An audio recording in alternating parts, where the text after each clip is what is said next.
जंगल के बाहर वाले इलाके में 5 चील अपने माता पिता के साथ रहते थे। पांचों भाइयों में प्यार तो था, लेकिन एक दूसरे के लिए मनमुटाव भी था। उनकी माँ सभी से बहुत प्यार करती थी, लेकिन उन्हें प्यार जताना आता ही नहीं था। इसलिए बेटों को लगता कि माँ उनसे ज्यादा प्यार नहीं करती। पांचों भाइयों में से एक भाई दूसरे जंगल रहता था। वो कभी कभार ही अपने घर आता। सारे भाई अभी बड़े हो गए थे, लेकिन सारी जिम्मेदारी और फैसले लेने का हक अभी भी माँ के ही पास था। माँ, जल्दी से खाना दे दो, बहुत तेज भूख लगी है। हाँ, बड़ी तेज भूख लगी है और कोई शिकार लाने का भी मन नहीं है। अरे, या तो कल का बासी खाना है, मैं अपने बच्चों को कैसे खिलाऊंगी। हाँ हाँ, रुको, पहले तुम्हारे पिताजी तो खा ले, बाद में वो तुम्हारे लिए भी शिकार ले आएंगे। तभी चीलू का छोटा भाई विदेशी जंगल से कुछ दिनों के लिए घर आ गया, जिसे देखकर माता पिता को बहुत खुशी हुई। अरे चीला बेटा, देख, मुझे तो अभी तेरी याद आ रही थी और तू बिना बताए अचानक मेरे सामने आ गया। हाँ माँ, मुझे 2 दिनों की छुट्टी मिली है, इसीलिए सोचा कि 2 दिन अपने घर ही हो आऊं। बड़ा अच्छा किया बेटा। चल खाना खाने बैठ जा, थक कर आया है, भूख भी लगी होगी। अरे, मेरे बेटे को ऐसे बाकी खाना खिलाओगे क्या? जाइए, जाकर किसी अच्छे से लकड़बग्घे का मांस लेकर आइए। ठीक है, मैं अभी जाता हूँ। चीलों का पिता शिकार लेने चले गए। तभी उन्हें बाहर जाते वक्त गिद्ध देख लेता है। अरे वाह, लगता है मेरा शिकार आ गया। अब शिकार मिलना पक्का है, बस ऊपर वाला मेरी साथ दे। हाँ देखा, शीला के आते ही माँ हमें कैसे भूल गई। हम भी तो भूखे ही हैं। लेकिन इस बात की उन्हें कोई फिक्र नहीं है। ऐसे भी तो उन्हें कहाँ हमारी फिक्र है। हमेशा पिताजी ही तो हमारी ख्याल रखते हैं। हम खाए या ना खाए, इस बात की उन्हें कोई फर्क नहीं पड़ता। हाँ, पिताजी भी कैसे शिकार के लिए चले गए, वरना रोज तो हमें ही भेजते हैं। पढ़ाई कर रहा है तो क्या हुआ, हम भी तो यहाँ रहकर माँ पिताजी की सेवा ही कर रहे हैं। हमारी तो कोई कीमत नहीं है। अभी भी सारे फैसले उन्हीं के हाथों में है। मना क्यों कर रही हो माँ? मैं फालतू में पैसे खर्च नहीं करूँगा, बस मुझे इस बार पैसे दे दो।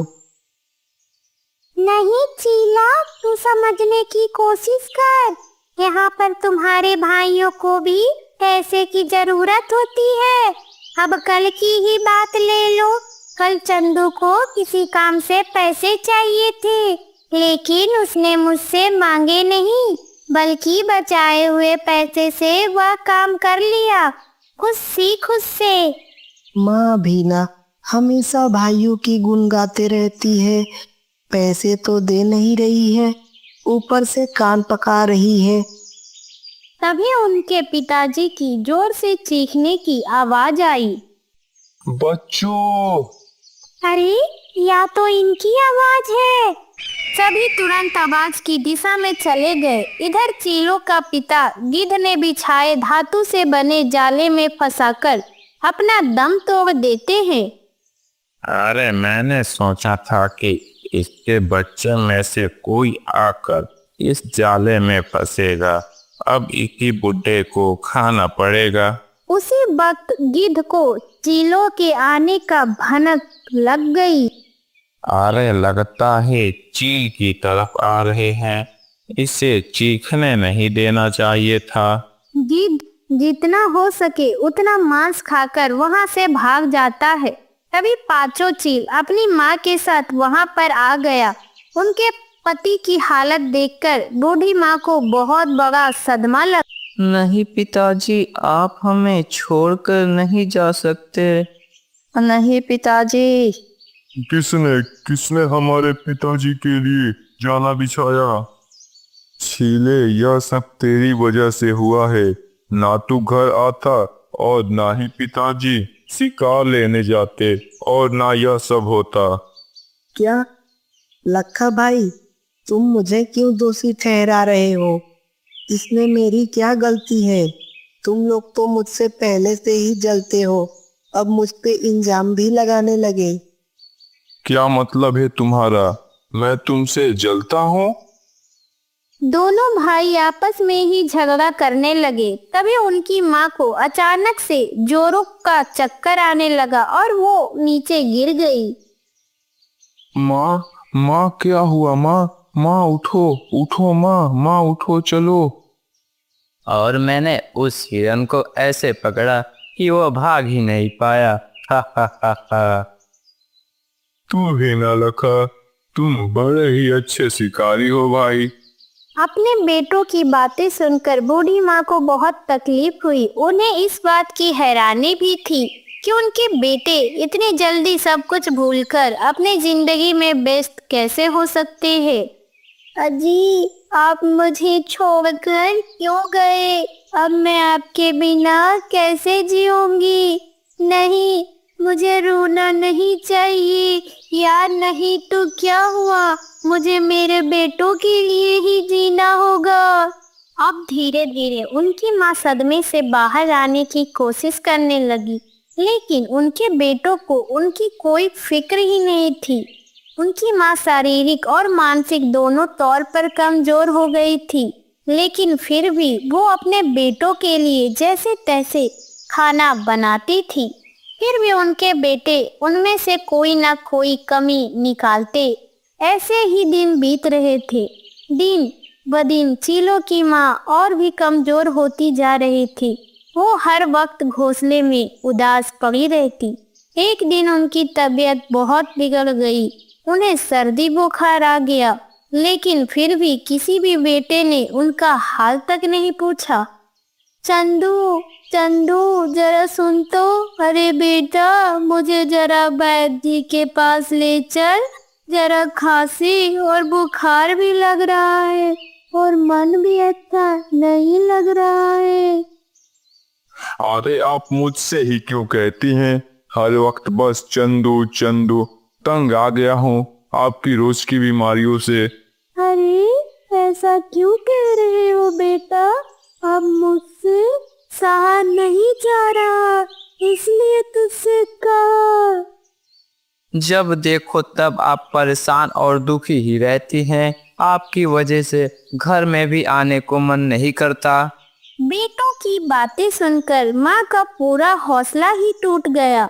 वो आगे क्या बोलती, बस चुपचाप रहकर आंखों में आंसू बहाती रही। अगले दिन बूढ़ी माँ की तबीयत और बिगड़ गई, जिसे देखकर चील और भी तंग आ गया। सुनो भाइयों, आज मैं अपने विदेशी जंगल लौटने वाला हूँ। वैसे भी मेरी बहुत छुट्टियाँ हो गई हैं। क्या क्या मतलब है तुम्हारा? इतने दिनों से तो तुम माँ पिताजी के साथ भी नहीं थे, उन्हें हम ही संभाल रहे थे। अगर तुम्हें जाना है तो माँ को अपने साथ लेकर जाना होगा।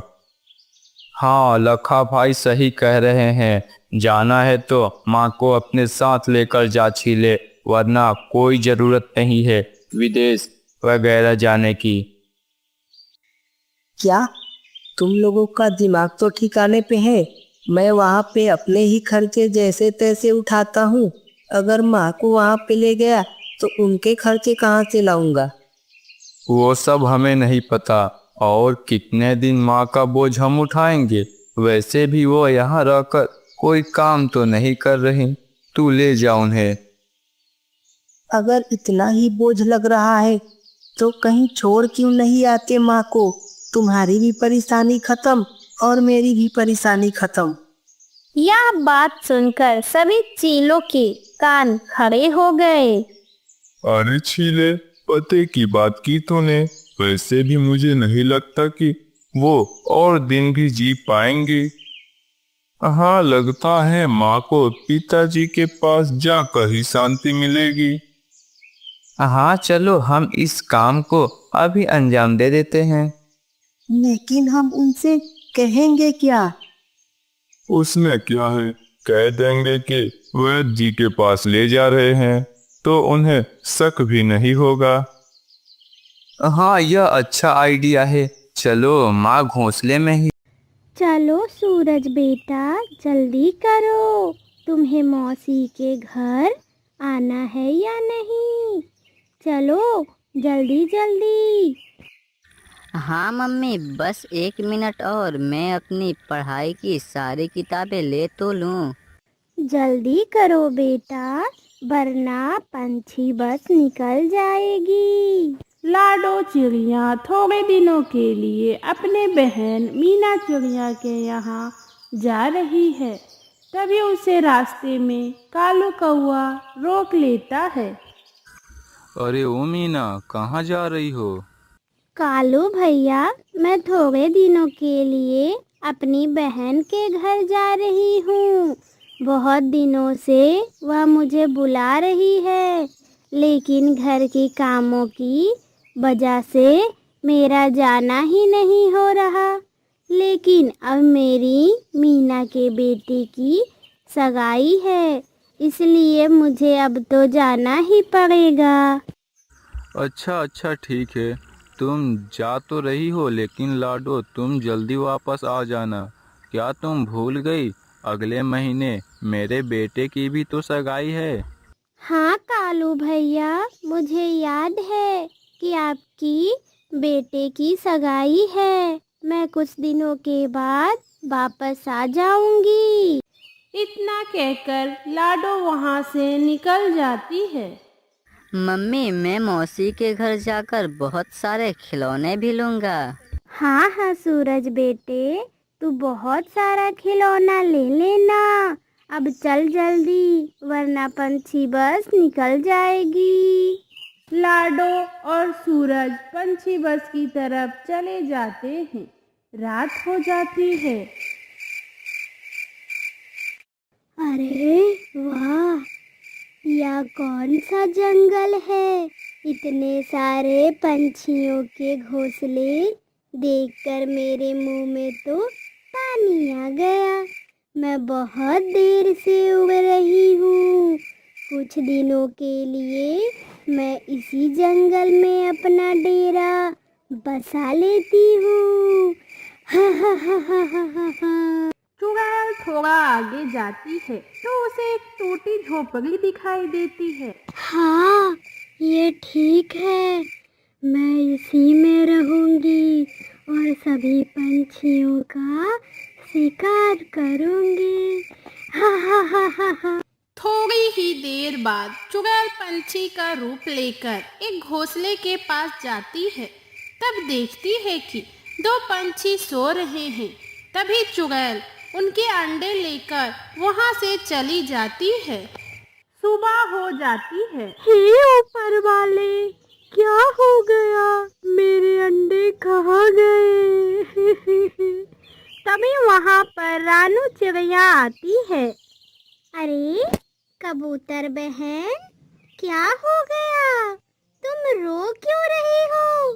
क्या बताऊं रानू, कल रात को सोने तक मेरे अंडे में घोंसले थे, लेकिन सुबह जब मैं उठकर देखी तो मेरे अंडे गायब थे। पता नहीं मेरे अंडे किसने चोरी। लगता है जंगल में कोई शिकारी पंछी घुस आया है। यह बात पूरे जंगल में फैल जाती है। सारे पंछी सतर्क हो जाते हैं, लेकिन रानू चिड़िया बहुत डरी हुई थी, क्योंकि उसने सुबह ही 2 अंडे दिए थे। रात हो गई। रानू चिड़िया आंखों में तेल डालकर अपने अंडों की रक्षा कर रही थी। सारे पंछी अपने अपने घोंसले में थे। रात थोड़ी गहरी हो गई। इधर चुड़ैल फिर से अंडे खाने के लिए पंछी का रूप लेकर जंगल में आ जाती है। अंडों की खोज में वह जंगल के ऊपर ही उड़ रही थी। थोड़ी देर खोज करने के बाद वह रानू चिड़िया के घोंसले के पास रुक जाती है। हाँ, मुझे अंडे की खुशबू यही घोंसले से आ रही है।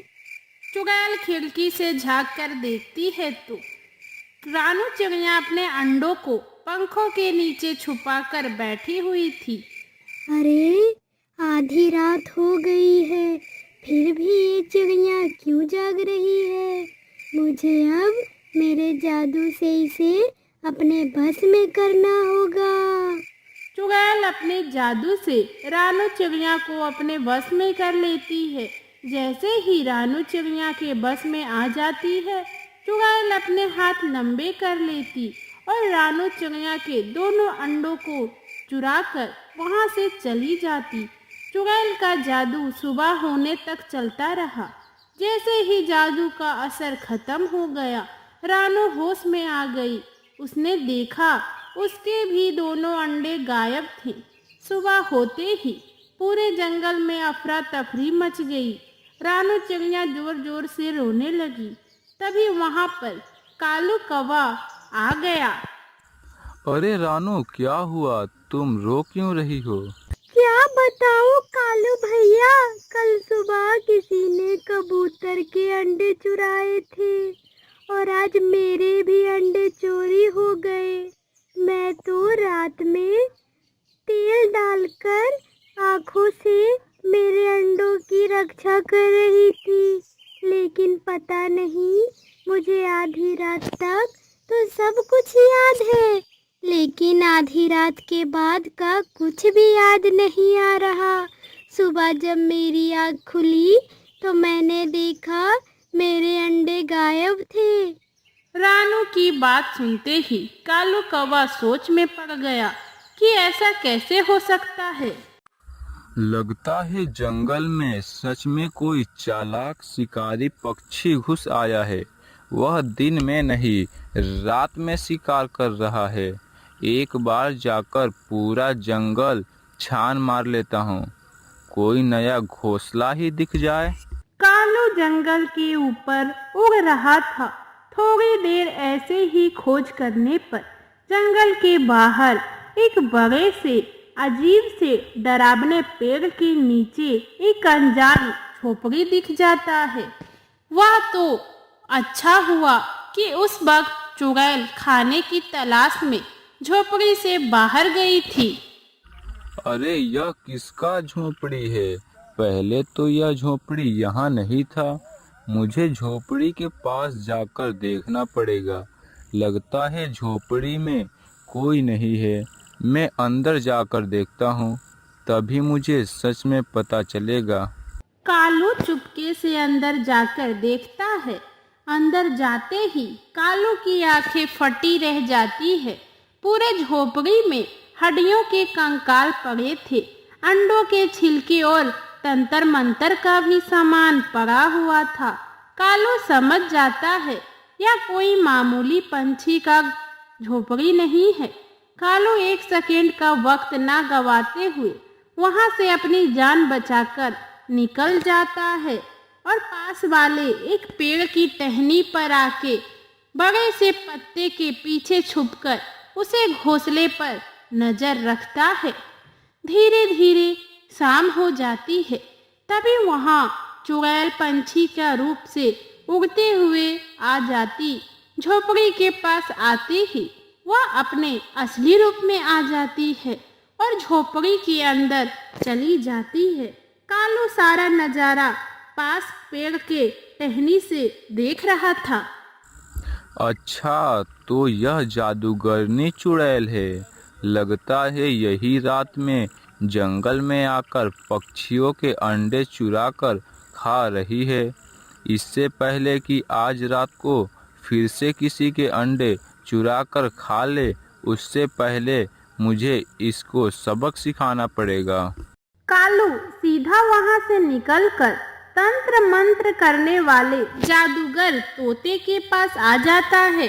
कालू सारी बातें तोते को बता देता है।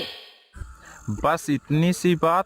मैंने तो बहुत सारे चुड़ैल को धूल भी चटाई है। रुको, मैं अभी तुम्हें इसका उपाय बताता हूँ। जादूगर तोता अपनी पोटली से एक बड़ा सा जादुई अंडा निकालकर कालू के सामने रख देता है। कौवा, मेरी बात ध्यान से सुन। ये कोई मामूली अंडा नहीं है, यह एक जादुई अंडा है। अब तुझे सिर्फ एक काम करना है, कैसे भी करके उस चुड़ैल को इस अंडे के पास लेकर आना होगा। जैसे ही वह चुड़ैल इस अंडे को छू लेगी, वह तुरंत इस अंडे में कैद हो जाएगी। उसे इस अंडे के पास कैसे लाना है वह मैं अच्छी तरह जानता हूँ। आप बस यह अंडा यहीं पर रख दीजिए और यहीं कहीं आसपास छुप जाइए।